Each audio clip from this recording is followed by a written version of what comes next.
नमस्कार। PP news line के prime time में आप सबका स्वागत। मैं हूं रजनी अनुभव। आइए सबसे पहले नजर डालते हैं आज दिन भर की प्रमुख सुर्खियों पर।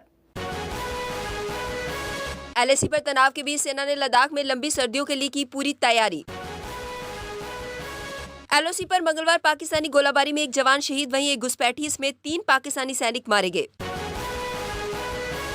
जम्मू कश्मीर के उपराज्यपाल मनोज सिन्हा ने कहा कि कोविड-19 की रोकथाम के लिए आगे आए मजहबी नेता।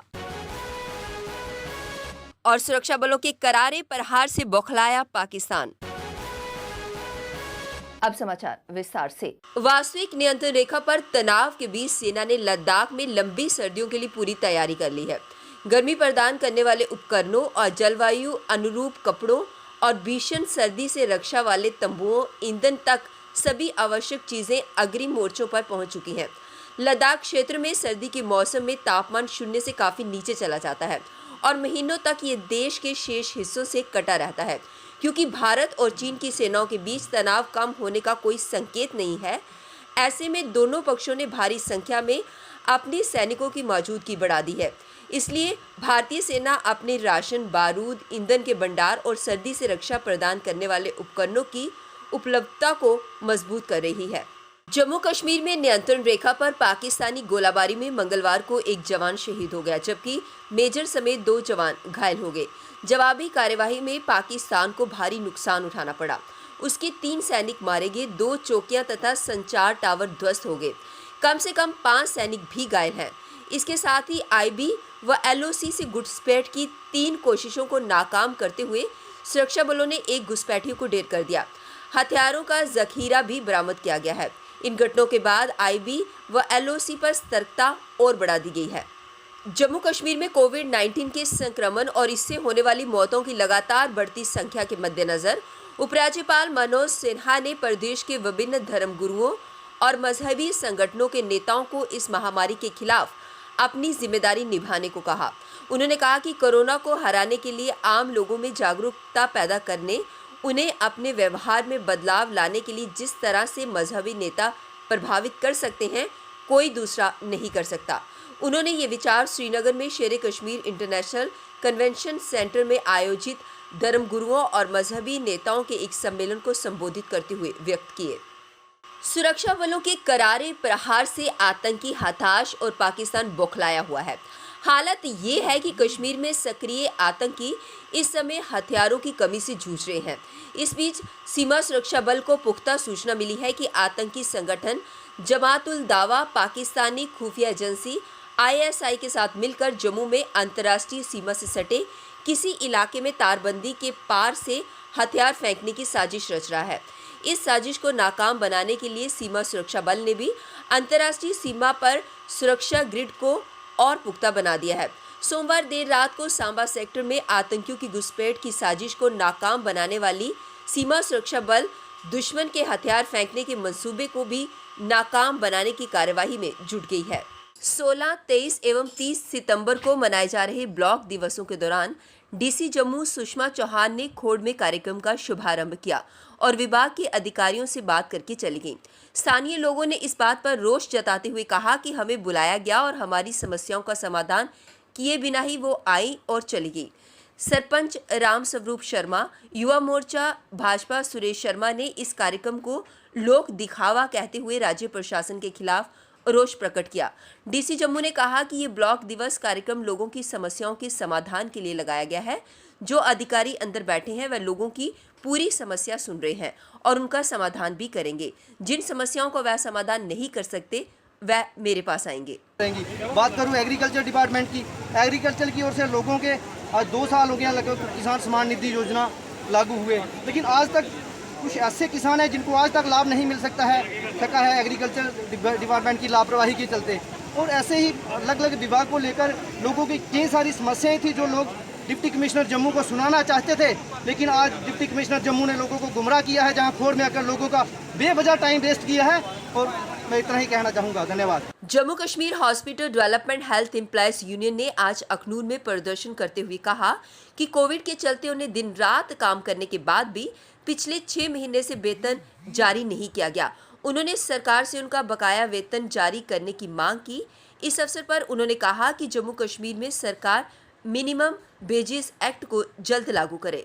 परमानेंट एम्प्लॉयज़ के लिए यहाँ पे लागू किया गया है, जैसे मोदी साहब की एक स्कीम थी, जो हमारा इंश्योरेंस था कोई 50 लाख का जो भी है, हमारा कोई इंश्योरेंस नहीं किया गया।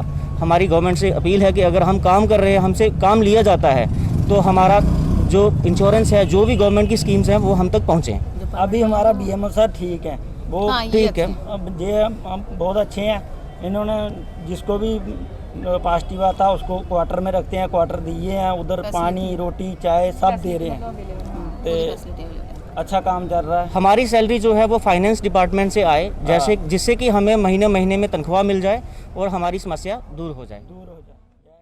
यूनाइटेड सिख काउंसिल और शिरोमणि गुरमत रागी सभा जम्मू कश्मीर ने कल दरबार साहिब में हुए झगड़े को दुर्भाग्यपूर्ण बताते हुए शिरोमणि गुरुद्वारा प्रबंधक कमेटी पर आरोप लगाते हुए कहा कि ये सारे हमले शिरोमणि गुरुद्वारा प्रबंधक कमेटी के प्रधान द्वारा करवाए गए हैं। उन्होंने कहा कि जिस तरह शिरोमणि गुरुद्वारा प्रबंधक कमेटी ने श्री गुरु ग्रंथ साहिब जी के 467 स्वरूप को मिस किया है, जिसके लिए सिख समाज के लोगों ने अपना विरोध जताया, जिस पर शिरोमणि गुरुद्वारा प्रबंधक कमेटी की टास्क फोर्स, जिसमें गुंडा प्रवृत्ति के लोग शामिल हैं, उन्होंने निहत्थे सिंह युवाओं पर जानलेवा हमला कर दिया। लिहाजा यूनाइटेड सिख काउंसिल और शिरोमणि गुरमत रागी सभा जम्मू कश्मीर इस घटना का विरोध करती है और मांग करती है कि गुरु ग्रंथ साहिब जी की बेअदबी करने वालों पर FIR लगाई जाए और मुकदमा दायर किया जाए। कभी ਤੁਸੀਂ ਉਹਨਾਂ ਨੂੰ ਹੀ ਦੋਸ਼ੀਆਂ ਨੂੰ ਬਚਾ ਰਹੇ ਹੋ, ਇਸ ਲਈ ਅਸੀਂ ਯੂਨਾਈਟਿਡ ਸਿੱਖ ਕੌਂਸਲ ਜੰਮੂ ਕਸ਼ਮੀਰ ਅਤੇ ਸਮੂਹ ਪ੍ਰਚਾਰਕ ਵੀਰ ਸ਼੍ਰੋਮਣੀ ਗੁਰਮਤਿ ਰਾਗੀ ਸਭਾ ਦੇ ਜੰਮੂ ਕਸ਼ਮੀਰ ਅਸੀਂ ਇਹਦੀ ਨਿਖੇਧੀ ਕਰਦੇ ਹਾਂ ਅਤੇ ਇੱਕ ਅਪੀਲ ਕਰਦੇ ਹਾਂ ਕਿ ਵੀ ਜਲਦੀ ਤੋਂ ਜਲਦੀ ਇਸ ਮਸਲੇ ਦਾ ਹੱਲ ਕੀਤਾ ਜਾਵੇ ਅਤੇ ਜਿਹੜੇ ਬੈਠੇ ਦਰੋਸ ਧਰਨੇ ਤੇ ਵੀਰ ਅੱਗੇ ਤੋਂ ਉਹਨਾਂ ਦੇ ਨਾਲ ਕੋਈ ਐਸੀ ਘਟਨਾ ਨਾ ਕੀਤੀ ਜਾਏ। ਨਹੀਂ ਤੇ ਸਮੂਹ ਸਿੱਖ ਜਗਤ ਨੂੰ ਅਪੀਲ ਹੈ, ਜੇ ਕੋਈ ਦਿਨਾਂ ਦੇ ਅੰਦਰ ਇਸ ਮਸਲੇ ਦਾ ਹੱਲ ਨਹੀਂ ਹੁੰਦਾ ਤੇ ਸਾਰੀਆਂ ਸੰਗਤਾਂ ਦਰਬਾਰ ਸਾਹਿਬ ਵਿਖੇ ਪਹੁੰਚਣ। ਵਾਹਿਗੁਰੂ ਜੀ ਕਾ ਖਾਲਸਾ, ਵਾਹਿਗੁਰੂ ਜੀ ਕੀ ਫਤਿਹ। All Jammu Kashmir home guard association ने आज जम्मू में इक्वल वर्क इक्वल पे की मांग को लेकर सरकार के खिलाफ विरोध प्रदर्शन किया। इस अवसर पर all Jammu Kashmir home guard association की अध्यक्षा कमला शर्मा ने आरोप लगाते हुए कहा कि कल से CID के लोग उन्हें बेवजह परेशान कर रहे हैं। उन्होंने कहा कि होमगार्ड अपने हकों के लिए शांतिपूर्ण तरीके से प्रदर्शन कर रहे हैं, पर सरकार द्वारा उनके प्रदर्शन को दबाने के लिए उन्हें और उनके परिवार को परेशान किया जा रहा है। उन्होंने सरकार से एक बार फिर मांग करते हुए कहा कि सुप्रीम कोर्ट के आदेश को जल्द लागू किया जाए। कमला शर्मा ने कहा कि जम्मू कश्मीर से धारा 370 खत्म होने के बाद UT बनाया गया और UT के कानूनों के तहत होमगार्ड को भी वही सुविधा मिले जो अन्य केंद्र शासित प्रदेशों में दी जाती है।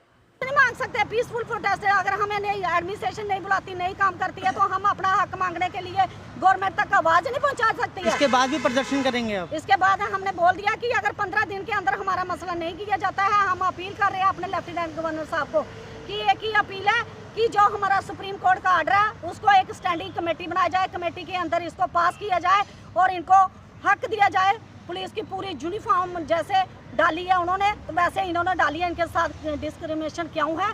तो हम यही कहना चाहते हैं अपने LG साहब को कि इसमें हमारे साथ विश्वासघात क्यों है, इसको जल्दी से जल्दी इम्प्लीमेंट। अखिल भारतीय सफाई मजदूर संघ ने अपनी मांगों को लेकर आज प्रेस क्लब जम्मू में प्रदर्शन किया। सफाई मजदूर संघ ने नगर निगम कमिश्नर से अपील करते हुए कहा कि नालों की सफाई के लिए जिन स्थानीय लोगों को लगाया गया था उन्हें बिना वजह परेशान किया जा रहा है, जिसके चलते कुछ दिनों से उनकी ड्यूटी नहीं लगाई जा रही, जबकि पिछले दिनों बरसात में बंद पड़े नालों की सफाई इन्हीं लोगों ने की थी। पर अब कुछ स्वार्थी लोगों की वजह से इन सफाई मजदूरों के साथ धोखा किया जा रहा है। लिहाजा अखिल भारतीय सफाई मजदूर संघ ये मांग करता है कि सफाई मजदूरों को काम पर लगाया जाए। इन लोगों ने अपना काम छोड़ने के बाद 15 दिन से जम्मू म्युनिसिपल कॉर्पोरेशन को सेवाएं दी हैं, नाले की टोटली सफाई की है। पिछले दिनों आपने देखा हुआ कई जगह पे फ्लड आए, इन लोगों ने बेखूबी अपना काम को जो निभाया और आज इन लोगों को हरासमेंट किया जा रहा है, इन लोगों को काम से बंद किया जा रहा है। ये लोग यही रिपोर्ट बना रहे हैं कि जैसे जैसे इन लोगों का टाइम बढ़ता जाएगा हम इनकी एब्सेंट पीरियड बनाते जाएंगे। जब इनका 3-4 दिन हो जाएगा तो इन लोगों को निकाल के इनकी जगह दूसरी लेबर डाल दी जाएगी। लेकिन ये लोग कल भी बैठे थे, आज भी बैठे हैं। इन लोगों को इनकी अटेंडेंस लगाने, इनको ड्यूटी पे भेजने के लिए अभी तक कोई ऐसा अधिकारी नहीं आया है। सिविक सफाई कर्मचारी यूनियन ने आज पत्रकार वार्ता कर नगर निगम द्वारा उनकी मांगों पर गौर करने पर आभार जताया है। सिविक सफाई कर्मचारी यूनियन के अध्यक्ष रिंकू गिल ने कहा कि कमिश्नर से हुई बैठक में उनके द्वारा उठाए गए कई मुद्दों पर सहमति बन गई है। रिंकू गिल ने कहा कि कुछ लोग कर्मचारी एकता को खत्म करने की कोशिश कर रहे हैं, इसलिए सफाई कर्मचारियों को उनसे बचकर रहना चाहिए।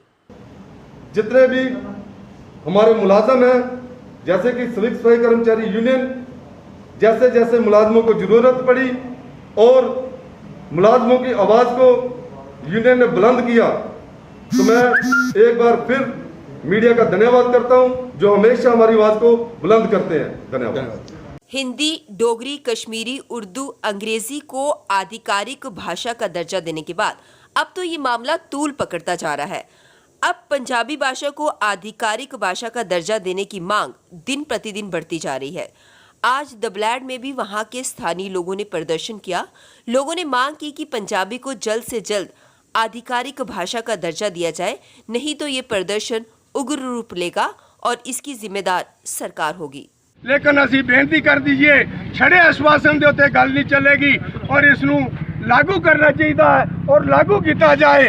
अगर लागू करने में कोई कताई बरती जाती है, हमारा साडियां जड़ियां संगतां महल्ले महल्ले च प्रदर्शन कर रही हैं, पिंडा पिंडा ही प्रदर्शन कर रही हैं, और प्रदर्शन जड़ा बहुत ज़्यादा जोर बढ़ जाएगा। उसदे विच संगतां नू रोकना जड़ा मुश्किल हो जाएगा। ब्लॉक दिवस के तहत आरसपुरा में जन अभियान कार्यक्रम चलाया गया, जिसमें सभी डिपार्टमेंट्स ने हिस्सा लिया और लोगों की समस्याएं सुनी। इस मौके पर एसडीएम आरसपुरा रामलाल शर्मा मुख्य तौर पर उपस्थित थे। तो फिर भी बहुत अच्छा चल रहा है कि जो डॉक्यूमेंट किसी डोमिसाइल, कोई बॉर्डर सर्टिफिकेट, जितने भी लोग जहाँ पे आए हैं, लेकिन मोस्टली लोगों को ये डर था कि पता नहीं वहाँ पे टेस्टिंग होगी, इसलिए बहुत कम लोग आ रहे हैं। तो इसके वजह से ये चल तो बहुत अच्छा रहा है। जितने भी लोग आए हैं, कईयों ने बॉर्डर सर्टिफिकेट दिए, कोई राशन कार्ड के मुताल्लिक हर डिपार्टमेंट अपनी अपनी जगह पे बैठा हुआ है। चेयरमैन को इस बात की इतला दी गई थी कि जहाँ पर प्रोग्राम है। PP news line prime time के आज के इस अंक में बस इतना ही। मुझे और मेरी पूरी टीम को दीजिए इजाजत और आप देखते रहिए पीपी न्यूज लाइन। नमस्कार। जम्मू में आई टेस्टिंग की साइंटिफिक और मॉडर्न टेक्नोलॉजी के लिए हमेशा याद रखें जेम ऑप्टिशियंस, जहां पर रखा जाता है आपकी हर जरूरत का ख्याल। Gem opticians with the facility of eye exercise, A scan, biometry, pachymetry और ऑटोमेटेड फील्ड एनालाइजर। और हाँ, हमारे यहाँ बढ़िया क्वालिटी के ब्रांडेड स्पेक्टिकल्स, सनग्लासेस और कॉन्टेक्ट लेंसेज मिलते हैं। आपका भरोसेमंद एक ही नाम, Gem Opticians, Gandhinagar. Gem Opticians, Nai Basti. Gem Opticians, Amphalla. Gem Opticians, Trikuta नगर।